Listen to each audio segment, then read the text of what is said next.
നമ്മൾ ഇന്ത്യയുടെ പല ഭാഗത്ത് വന്ന കുട്ടികളാണ് ഇവിടെ ഉള്ളത്. പല ആളുകളുണ്ട്, സിസ്റ്റേഴ്സിൻ്റെ അച്ഛന്മാരുണ്ട്, കുട്ടികളുണ്ട്.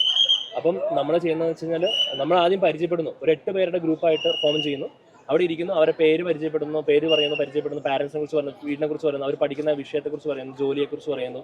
അതിനുശേഷം അവരുടെ ഗോഡ്സ് എക്സ്പീരിയൻസ്, ഈശോയായിട്ടുള്ള ബന്ധം അവർ പറയുന്നു.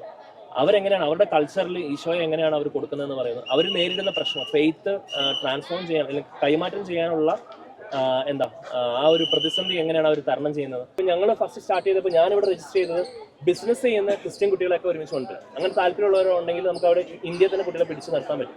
അപ്പോൾ അങ്ങനെ ഞങ്ങൾ ബിസിനസ് ചെയ്യുന്ന ബിസിനസ് ആയിരുന്നു എൻ്റെ ടോപ്പിക് ഞാൻ ടൈറ്റിൽ ഇട്ടിരുന്നത്. അപ്പോൾ നിങ്ങൾ ബിസിനസിനെ കുറിച്ച് സംസാരിച്ചു.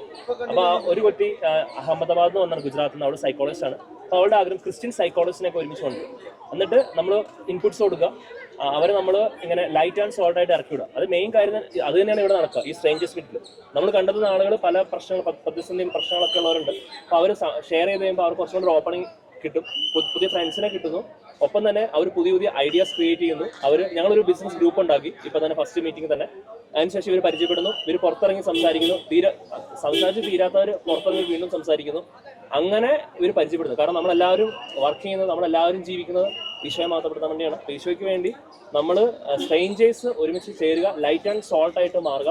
നമ്മൾ പോകുന്ന സംസ്ഥാനത്ത്, നമ്മൾ പോകുന്ന നാട്ടിൽ നമ്മൾ അവർക്ക് വിളക്കായിട്ട് മാറുക, ഉപ്പായിട്ട് മാറുക. സ്വാദില്ലാത്ത കുറേ ആളുകളുണ്ട്, ഈശോ അറിയാത്ത കുറേ ആളുകളുണ്ട്, മധുരമില്ലാത്ത കുറേ ആളുകളുണ്ട്, ആളുകളാൽ ഉപേക്ഷിക്കപ്പെട്ട് കിടന്ന ആളുകളുണ്ട്. അപ്പോൾ അവരെയൊക്കെ നമ്മൾ കുറച്ചും കൂടെ ഒന്ന് റെജുവിനേറ്റ് ചെയ്യുക, അവരെ കുറച്ചും കൂടെ ഒന്ന് ട്രാൻസ്ഫോം ചെയ്യുക. അതാണ് നമ്മുടെ ഈ മീറ്റ് ദ സ്ട്രേഞ്ചേഴ്സ് പരിപാടിയുടെ മെയിൻ ഒബ്ജക്റ്റീവ് അല്ലെങ്കിൽ ലക്ഷ്യം എന്ന് പറയാം.